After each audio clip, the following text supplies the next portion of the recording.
the change didn't happen all at once. There was no morning when Adaeze woke up and suddenly felt whole again. Healing wasn't like that. It happened quietly, in small moments so ordinary that most people would never notice them. One morning she woke up and realized she had slept through the night. No dreams, no memories, no sudden ache pulling her awake. Just sleep. The kind of peaceful sleep she hadn't experienced in a very long time, not because it felt extraordinary, but because it felt normal, and normal in once seemed impossible. Days turned into weeks.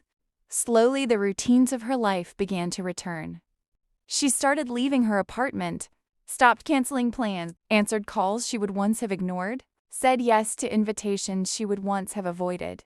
At first, it felt strange, like she was borrowing someone else's life. But with time, it started feeling like her own. One Saturday, a friend convinced her to attend a small gathering.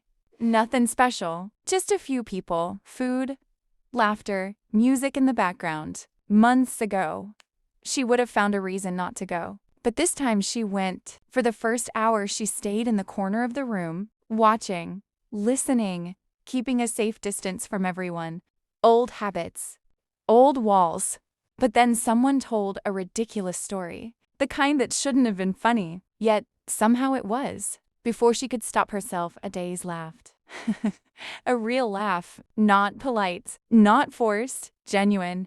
The sound surprised even her, because healing wasn't about being happy every second. It was about discovering that happiness was still possible. As weeks continued, she found herself returning to pieces of life she had forgotten. Books she had stopped reading, places she had stopped visiting, dreams she had quietly abandoned. One evening walking through Lagos after work, she caught her reflection in a shop window. She paused. The woman staring back looked familiar, but different, stronger somehow. Not because life had become easier, but because she had survived things she once thought would destroy her. And she was still standing. She smiled to herself, then kept walking. Later that week, she visited a small cafe she had never noticed before. Quiet, comfortable.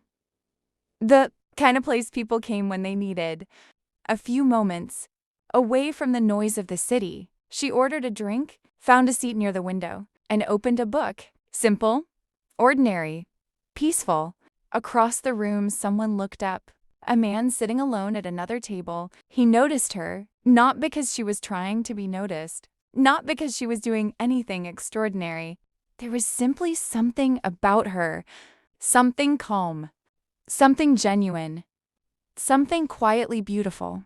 For a moment he watched her smile at a page in her book. Then he looked away, and Adaeze never noticed him at all. She turned another page, finished her drink, and eventually left the cafe, unaware that somewhere behind her, a new chapter had already begun.